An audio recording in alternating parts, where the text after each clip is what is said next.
السلام عليكم ورحمة الله وبركاته. إن الحمد لله رب العالمين والصلاة والسلام على أشرف الأنبياء والمرسلين وعلى آله وصحبه ومن تبعوهم بإحسان إلى يوم الدين وبعد. As usual, we're going to go ahead and continue with our reading and what's always intended to be a discussion, inshallah, from the book Mukhtasar Minhaaj al-Qaasideen. We've begun a new book, which actually we hope to finish tonight as well, because it's relatively short, which is Kitab Adab al-Safar. So the book of the etiquettes or the manners of traveling. And again, this is not in the purest sense of adab that you usually have addressed. This is along the lines of spiritual considerations, moral considerations in the midst of, in this case, traveling. So the author begins by discussing, and he's a little more freeform in this particular discussion than in other chapters that he's been, but he begins to talk about the different types of traveling, which is that you find that they are ways of either fleeing from something or fleeing to something. In other words, you're fleeing away from something such as an oppression or some test or trial that you're facing or some negative situation or context in which you find yourself that you're trying to escape, or you're going towards something which you expect benefit from. So you're moving towards something, whether it's a job or an opportunity or another land for different opportunities, whether it's as a refugee or et cetera, or others. And actually in that context, Imam an-Nawawi, rahimahullah, when he comments on the first hadith of the 40 hadith, the hadith of intentions, he has a long section, well, not a long section, but a significant section in his commentary that talks about the types of hijrah and the different reasons that people make hijrah, some of them being for business considerations, for education considerations, or just simply for traveling, et cetera, and things of that nature. And so all of these things are alluded to. They're obviously means or causes for travel, et cetera. And so these are things to look at. And he also talks about another aspect of traveling, which is that traveling can be of two types, in that it can be a traveling of the body, moving from one place to another, while your heart remains attached to where it originated. In other words, let's say you're going on a journey, you're on, whether it's a business trip or even a vacation, et cetera, you're away for a while, you physically relocated yourself to another space and another place, all the while though your heart is still attached to home, since the homesickness that we oftentimes feel when we have extended stays away from our family and away from our communities and things of that, et cetera. The other type he mentions is the traveling which is of the soul or of the heart, where the heart travels along with, and this oftentimes is the more religious in nature traveling that we're taking, is when our hearts travel along with us. For instance, a refugee in many cases will flee from a land and their heart may not be attached to returning to that land because of the evil that they suffered in that land. And so they're fleeing along with their heart and all of their aspirations to a new land with hopes and dreams of having a better life in that new land, inshallah ta'ala. So this is one aspect of it, et cetera, so that the physical traveling he mentions has many different categories and virtues and evils, et cetera. So, and like we mentioned, it can be from escape to pursuit. In other words, you can be fleeing from something or fleeing to something. This is like, not fight or flight, that was the term that was coming to mind, but there's the same concept of, you gravitate towards benefit or you gravitate away from harm. This is a concept that they have in the West. And so this is a nature of traveling, is that you either will be moving towards benefit or away from harm. And so this is one category of that, et cetera. And he mentions the different categories we already mentioned about that, et cetera. Increase in prices, things like that, better business opportunities. As we know, in the history of the Ummah, there are many areas of the Ummah that never saw the boot prints, if you will, of the juyush, of the armies of the Muslims. They never set foot in those lands. And yet and still, there's numerous Muslims. As a matter of fact, the most populous area in the Ummah being the South Asian islands, Malaysia, Indonesia, and those areas, et cetera, which are far more numerous than many other lands, and than the Arab Peninsula, in fact, in terms of the number of Muslims, never saw an army set foot in that land. Similarly, you look at West Africa. West Africa also never had an army from the Muslims set foot in their lands. It was predominantly through trade. It was predominantly through traveling for the sake of business opportunity and for expanding of the frontiers. And because of the nature of the Muslims' interaction with the people, and another practice which we don't see as much anymore these days, which is their intermarrying with the people in those lands, they began to have an influence on the society. And so the society gradually became Muslim and became predominantly Muslim in many cases. And this is actually an interesting debate. This is kind of a side point. But we know the stereotype that often is put forward that Islam was spread by the sword. There's some interesting anecdotes. These stories about lands where Muslim armies never set, but you have a majority Muslim population, are one example of the argument against that. The other argument against that is from a different angle, which is to say that you look at, say, Al-Andalus, what is southern Spain, what was Muslim Spain for a long time. So about 700 years, the Muslims ruled that section of Spain, which is the southern half or so of Spain, and ruled it for 700 years, was one of the most prestigious and most developed societies at its time. In spite of the fact that they ruled it for so long, Muslims were not the predominant population within the land. They had the power, they had the society in their grip, they were the ones on top, but they were not the most numerous, and it never became a majority Muslim population. And as we know, when Ferdinand and Isabella caused the expulsion of the Muslims and the Jews, then it reverted back to Christianity, but there was still significant populations of Muslims, but there was still many people that had been there before during the reign of the Muslims. So much so that Christians and Jews participated nearly equally, even in the government of Al-Andalus. So this is one example. Another example is India. India was ruled by the Muslims for nearly 1,000 years. And as any of our Indian brothers will tell you, it was never a Muslim majority population. It is not today, it never was in the past. And as I saw somebody was saying in a poem or something recently, said, if you honestly believe that all Muslims are terrorists, do you really think you'd still be alive today? Because if that was true, we have the numbers in order to eradicate all of our enemies if that was our mindset. The fact that that doesn't happen, that that hasn't happened, that it's not likely to ever happen, is another argument to say that this whole fallacy that Islam was spread by the sword is ludicrous. And any historian worth his weight will tell you as much. Sadly, there's not many historians worth their weight. But I digress. So different types of traveling we were talking about. So avoiding increases in inflation, et cetera. So you're trying to ward off the harm from those things, et cetera. As for the latter, or the other type, you said it can also be worldly, such as property or influence, or religious, pursuing knowledge or contemplating over Allah's creation. And actually he goes into a long diatribe about the contemplation of the creation and how the seas and the mountains and the animals, all of the different animals and the different variation in colors, et cetera, that you see within the creation, and even seeing the other stars and things like that, et cetera, which is an interesting anecdote. And this is something, sadly, that we've lost in this day and age, when we oftentimes walk with one eye down to the ground at all times, looking at our phones. Allah tells us in the Quran how the world was created as an ayah, as a sign for us, so that as we go throughout our day, throughout our life, in whatever land we may be in, there are signs for us even in the world around us. I was actually listening to somebody talking about this very recently, is that the Quran is described in two fashions, that the ayahs in two fashions, the revealed Quran, which is the book that we have, and then the Quran, which is visible, which they're referring to by that, the creation. That this is a Quran, this is a revelation for us to take ayat from, because Allah even describes it as ayat, as signs, as indicators to us of His majesty, of His power, of His existence even.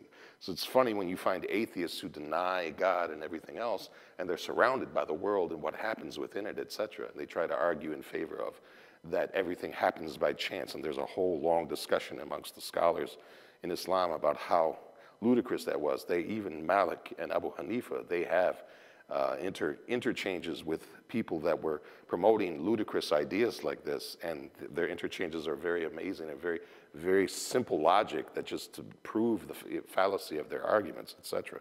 But so the world itself is an ayah, is an example for us. And this is something that we need to recapture in this day and age, is being able to take the time, as they say, to smell the roses, to appreciate what is around us, both from the natural world and from the people around us, etc. Because we see much diversity. I don't know how many of you get a chance to travel to other faith communities, but one of the things that you'll notice, the Muslim Ummah, in spite of the fact that we feel like our masajid sometimes are favoring one particular culture or one particular community quite often, even in spite of that, when you go to most of the masajid, especially on Jummah, when you look at the gathering there, you see a literal rainbow of people. And I can tell you from firsthand experience, that is not true in most churches.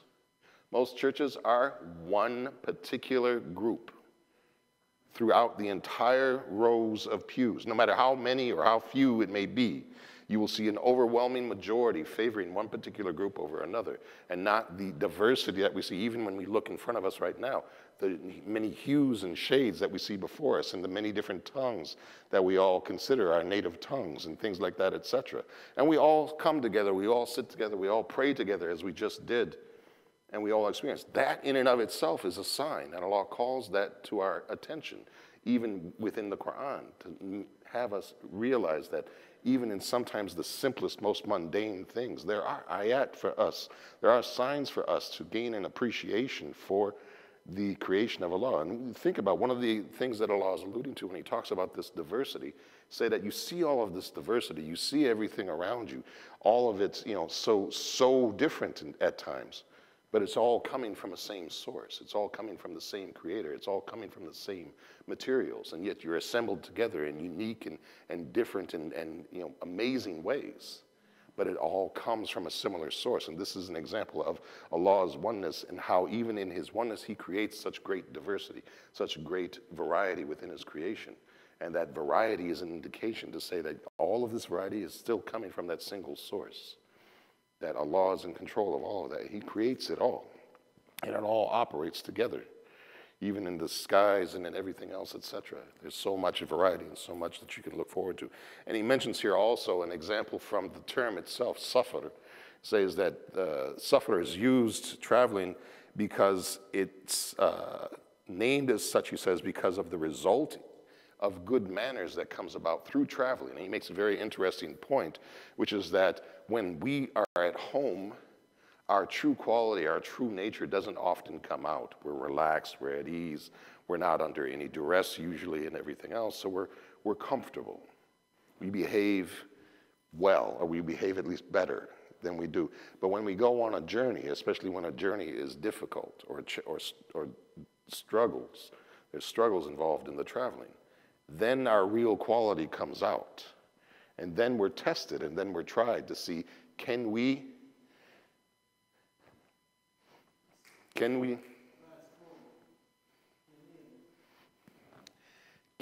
truly rise above our weaker nature and be able to rise to the standards of behavior and rise to the standards of character that we desire?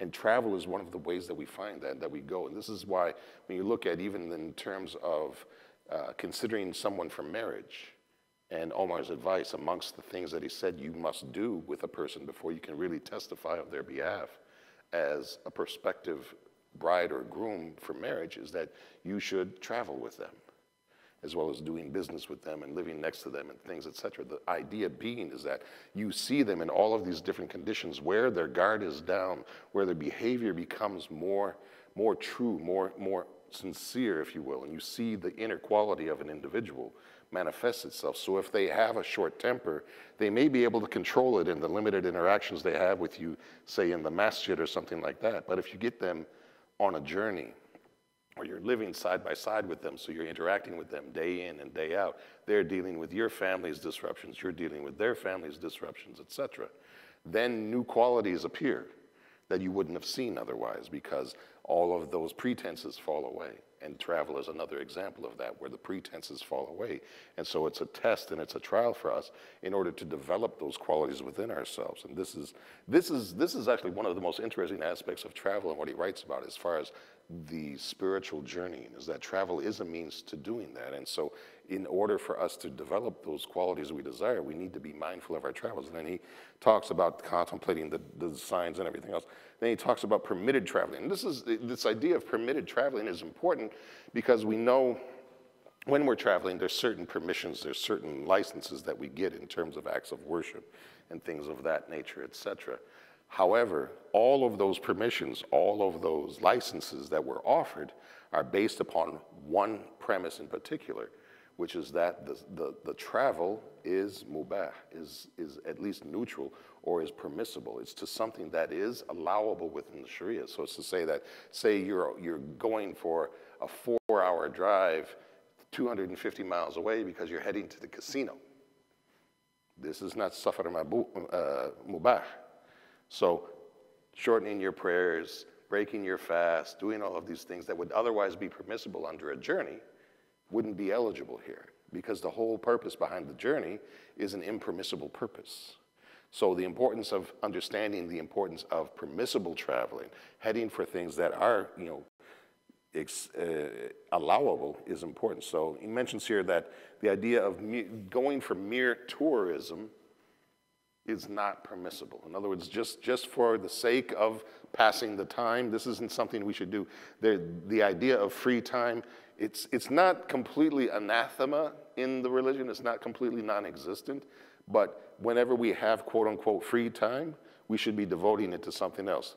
فَإِذَا فَرَغْتَ فَانْصَبْ. So when you are free from your duties, fansab. So then devote yourself to worship at that time, when you're free from the responsibilities. Which is to say that, and this is an important distinction, to say that we have responsibilities that we need to address throughout our days. When we're free from those responsibilities, this is the time we should devote to worship in one form or another if we can, and if we're motivated to, beyond what's being referred to as beyond the mere basics, obviously, etc. But so having this idea of not having that free time in this sense, and this is even the Prophet alluded to the value of this free time when he talked about two ni'ams, two bounties that many people are deceived by or miss out from, which is good health and quote unquote free time. Is the existence of free time that is then wasted in frivolous matters that are not beneficial, or even worse than that, perhaps harmful to our nature and to our qualities, etc. So he even mentions here that Ahmed ibn Hanbal, he mentions that there is no tourism in Islam. Neither the prophets nor the righteous have ever observed anything like that. So it's not something you see. This wasn't a practice you hear them, this talking about kicking back and watching the game or something like that. And whatever. Even like the Prophet, we know the stories of the Prophet when he used to wrestle or he used to race, etc., with his wives or some of his companions. Those were for a purpose. Those had, at their root, there was still a goal there, etc. It was to keep the body strong, to things like that. So even working out and things like that, when done for the right reasons, can be an act of worship, an act of devotion, such that it isn't a frivolous use of our time. And so it's important to keep those sorts of things in mind. And he says, since traveling troubles one's heart, it should be meant to obtain knowledge or meet. He's writing in his own say, seeking knowledge, meeting a famous scholar. It commands a great deal of manners, so you should clear yourself from any wrongdoings. In other words, if you've been oppressive of anyone before you travel, you should try and clear those debts or responsibilities you have towards them. Seek their forgiveness, repay them whatever harm you might have caused them, etc., before you journey. And some of this you'll find in the etiquettes of the Hajj, which we had covered, is the idea of saying your goodbyes, making sure that you seek forgiveness of anyone that you may have wronged or anything like that, etc. And he mentions also repaying your debts, so that because journeying, we don't think of it now because journeying has become much simpler and much easier for us than it used to be. But journeying used to be a matter where you didn't always know whether or not you were going to be returning, or even for that matter, how long the journey was going to take, because things were much slower, much more risky, much more dangerous. And so you wanted to do these sorts of things. You wanted to clear all of your accounts with people before you left, so that if you met your end during that journey, that your end was met in the best condition possible. And so this is something that's also very important to understand. And then he also mentions securing the subsistence, in other words, the maintenance, the financial maintenance that is required of you for those people you're responsible for. In other words, if you are going on a business trip as the man of the house, and your wife and your children are staying behind, you need to make sure they have everything they need in terms of money for any emergencies or any needs that might come up, food and shelter, all of these things are taken care of before you leave. It's not as sometimes some brothers, they talk about going out in the path of Allah or something like that, and they completely leave, they say, leave your family in the hands of Allah. This isn't the behavior of the Salaf. This wasn't the way they handled themselves, etc. He even mentions in the Arabic, he didn't translate, it wasn't translated into English, but he talks about those people who, when they're getting ready to go on a journey, they say, we're going to trust in Allah and we won't bring any provisions, we won't bring any supplies. And he said, this is ignorance. Because taking your supplies, making your preparations for the journey does not negate having trust in Allah. And this is something that the Prophet and the companions spoke about and demonstrated in their lives very clearly, is that the idea that you take your provisions is not anathema to the idea that you're still trusting in Allah. And I was having a conversation with somebody recently about this, just as an example. Many of us, all of us, we know the story of the Prophet ﷺ and his migration from Mecca to Medina. Now, who knows which direction did the Prophet leave from Mecca when he began his journey? Let me try. I heard somebody say it. South, exactly. But which direction is Medina? North. Yeah, it's to the north. So he left in the opposite direction. Why would he do that? We know why he did it. He was being pursued.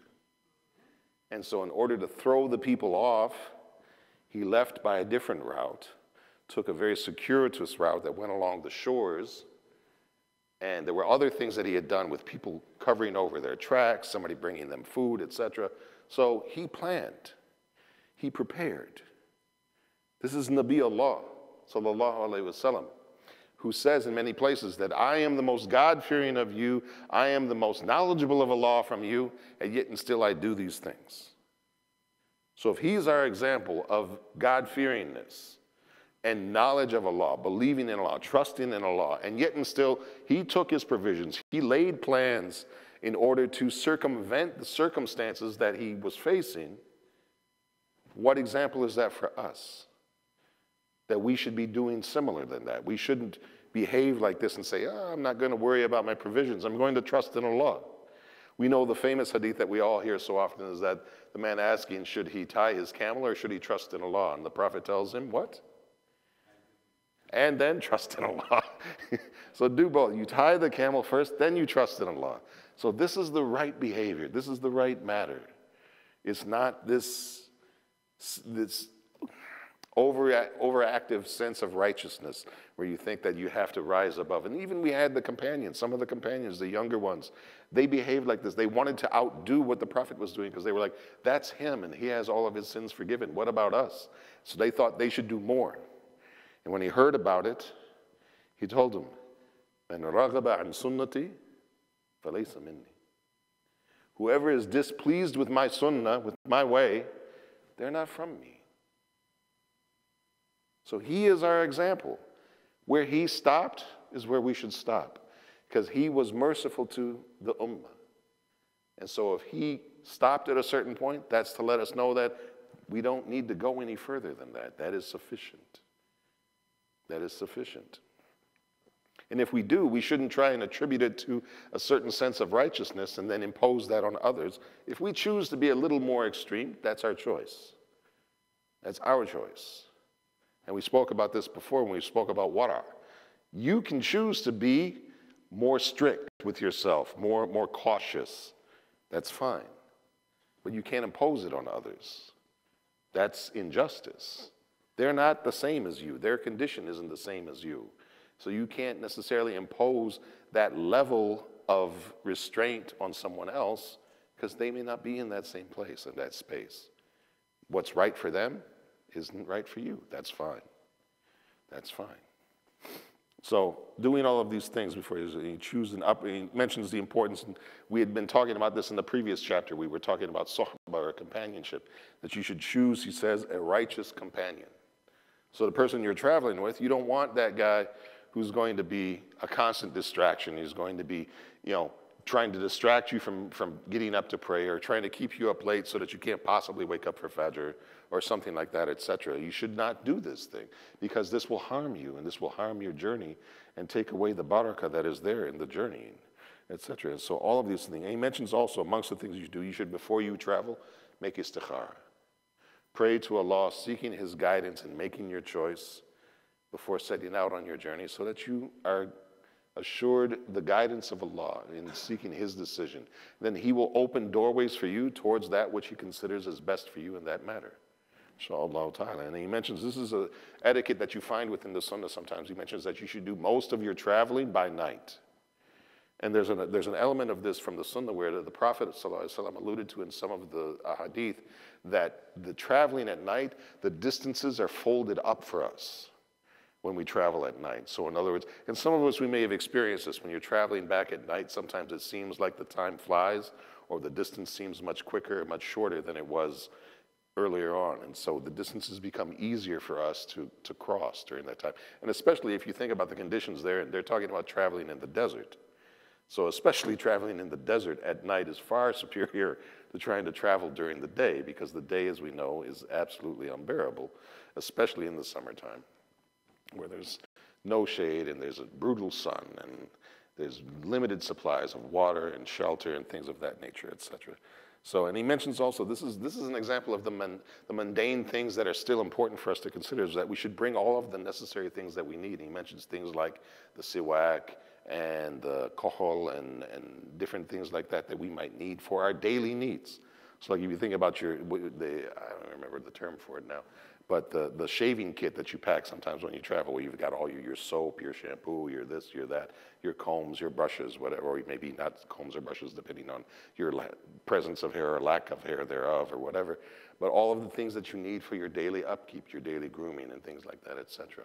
Those things are also important, because if you don't have those and you're on a journey, especially if it goes long, then you're going to become disheveled, it's going to become a bother for you, etc., and it could even be a hindrance to you, etc. And then he mentions the requirements of the traveler, that you would take provisions for yourself for this world and the hereafter, so that you take food and water. It doesn't contradict you. He mentions not replying to Allah. And he mentions also, and this is the part that we'll close on, etc., inshallah, is he mentions the other thing, one of the other things that's really important when we talk about traveling, is that you need to understand the rulings related to traveling. In other words, when you're traveling, there's certain things you need to know, such as the times of the prayers, the directions of the prayers, things like that, etc. The rulings on when you're traveling, what's permissible and what isn't permissible in terms of, when it comes to wudu and wiping over your socks, for instance. What's the duration of doing that? And if you don't know that, you could overburden yourself. The Prophet has that there, that when we're traveling, the duration of wiping is longer than it is when we're at home. And so that's one aspect of it. And then different matters about joining the prayers and combining the prayers, etc., and how that is handled, etc.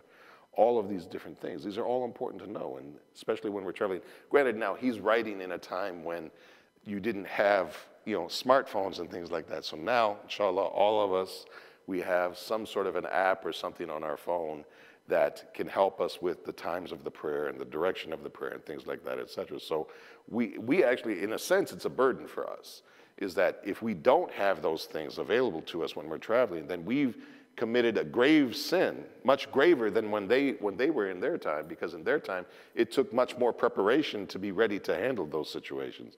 We have it in our pocket. At a moment's notice, we can pull it up at any moment, and we can have the answer for ourselves very easily. They had to understand things about the nature of the environment that they were in, being able to look for the signs that would help them know the directions of the prayer, etc., whether it's from the sun or the moon or the stars and things of that nature, to help them in terms of determining those things, etc. This is, again, also, if you didn't have a watch and you didn't have your phone and you were out journeying, how would you tell what the time of prayer is? This is one of the beauties of the religion, is that the way it was originally revealed to us was such that we could practice it in whatever condition we were in. And the Prophet alluded to how his ummah at that time, they were ummiyin. They were illiterate in sense of in writing and counting. And so they needed things to be a certain way for them. So they understood that the times of the prayers, they didn't rely on calendars like we used to rely on. They don't rely on smartphones like we do now. Who knows what we'll be relying on in another 10 years or so. Probably maybe just immediately beamed into our brains or something like that. Who knows? But it'll be something new probably. But back then, they had to follow the sunnah. The sunnah was taught them that the position of the sun will tell you the times of the prayers if you know what know your religion, as far as what times the prayers are, what you look for in the sky. And if you can't see what's in the sky, see, we struggle with this.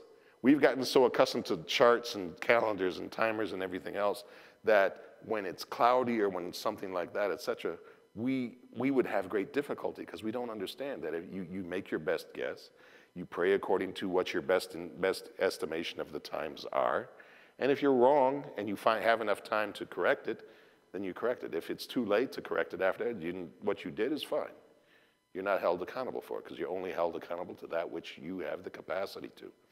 So if it's cloudy or things are obscured to you, etc., you do the best that you can. But you do it according to what you can see from the eyes. Even the days of the week and the month, we have the phases of the moon. The Muslims understood that, and of course that's the way the calendar is established, and they understood that intimately. We only think about that around certain times of the year, when we want to argue about the start or the end of a particular month or what day the Eid is on, etc. Beyond that, most of the time we forget all about the Islamic calendar and what day it is on the Islamic calendar, etc. It becomes very unimportant to us, but it should be something that we're sensitive to. All of these things, they're there for us so that we can practice our deen in the absence of everything. If you were to have to be completely unplugged, would you still be able to practice your deen the way that you are now? It might take some adjustment, but we could. It might take a little education, but we could. It is there. It is possible. All of these things are considerations, etc., so that we can use our journeys, as the author alluded to help us in developing those qualities within ourselves, and the discipline and the character and the restraint to behave at our highest qualities, even in the midst of difficulties, because this is where the true test comes. That's all for now, inshallah. Next week, inshallah, we'll begin the next chapter, which is the kitab of Amal bil Ma'ruf wa Nahy anil Munkar, the enjoining of good, the forbidding of evil. This is a long chapter, so this one will take a while. So we'll be in it for a few weeks, I'm sure. That's all, unless there's any questions or anything else that anybody wants to raise. With the socks? The duration, well, when you're a resident, the duration of wiping is 1 day, a day and a night, 24 hours. And there's some discussion as to when that starts. What I've generally followed, which you'll find in one narration from the Hanbalis, is that from the time of your first wiping. In other words, let's say you washed your feet at Fajr time, you put on your socks, and you didn't do anything else regarding that until around the time of Dhuhr, and you wound up wiping over your socks. Well, yeah, that would break your wudu. But again, one opinion is that you time the duration from the first wiping of your socks. In other words, so it wouldn't start until, say, you're making wudu just before Dhuhr. And then when you would wipe your sock for the first time, then from that point until the following day at that same time would be the time that you would estimate as the full day from the time of wiping. Some would say from the time you lose your wudu. Right. But this is the thing. There's a difference of opinion about it. Some would say from the moment you lose your wudu, then you start counting. So like in your instance, if you fell asleep, you would count from then. That's one opinion. But other opinions are saying that isn't when you start the clock. You start the clock when you actually first wipe, because you didn't use the permission before then. You may take your socks off and wash your feet again. Even though you slept, you may take them off and wash your feet. And many brothers, they do that. They don't even like wiping over their socks for whatever reason. But, some would say when you fall asleep, You start the clock from then. And then until that time next day, you're okay to wipe your socks that entire time. As a resident. As a traveler, you have 3 days. That's assuming that your wife doesn't kick you out of the house for the smell of your socks. You can just wipe over it. Yeah, that's fine. The only thing you would obviously want to do is you want to make sure that you aren't getting any najasa on the sock itself, etc. And the socks, according to there's different opinions. The Hanbalis believe, argue in favor of both the khuf, a leather sock, which we all are well known, but also there are hadith that refer to jawrib. Jawrib are cloth socks, similar to what we have. And many scholars have spoken about, because some people say, well, what if there's holes and this, that, and the other thing. Long story short, many of the scholars, they say, as long as you still would call it a sock and you can wear it and walk in it, then it's a sock. It's sufficient to be considered permitted under the category of that item of clothing, to wipe over it as long as it's covering the foot in that way.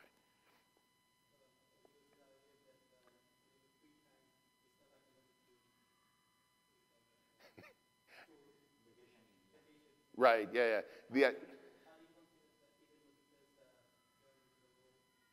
Say it again. Oh, Ibn Battuta.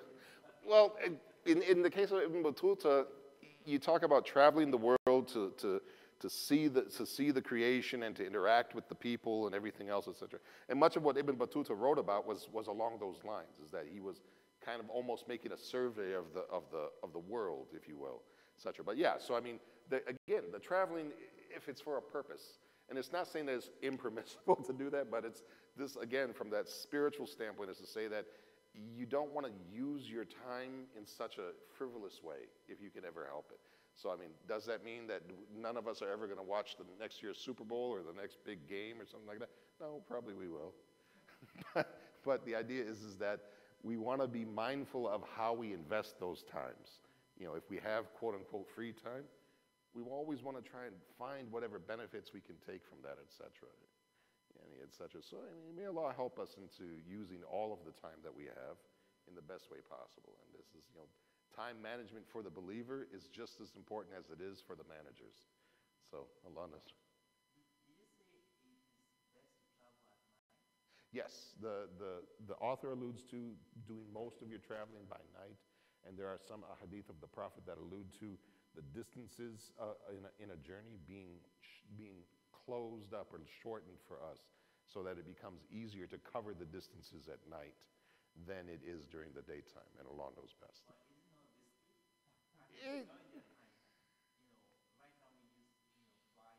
Right, yeah. Well, that's one of the reasons, one of the other things that you'll find in the etiquettes of travel is that they recommend never to travel alone. There's actually some hadith that allude to that you shouldn't travel as a single person or even as two. You should always travel in groups of 3 or more. And when you have that group of 3, you should always appoint an emir from amongst you, so that if any issue comes up, there's somebody to break the tie, so to speak, so that the third person who's the emir, he says, no, this is the way we're going to do it. It's like, you want to go this way, you want to go that way. So the emir's like, no, we're going this way. And you end the discussion right there. Because otherwise, if it's 2, you're going to be in an argument. You're going to be stuck arguing about which direction, going left or going right at that point, etc. So.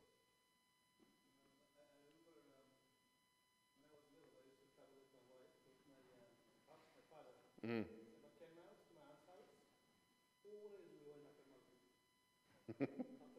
Yeah. Alhamdulillah. Yeah. MashaAllah. So you got all your exercise right after dinner. Alhamdulillah. Alhamdulillah. That's good. All right. Subhanakallahumma wa bihamdika ashhadu an la ilaha illa anta astaghfiruka wa atubu ilaik. Assalamu alaikum wa rahmatullahi wa barakatuh. You want some tea? The tea's out there. Assalamu alaikum.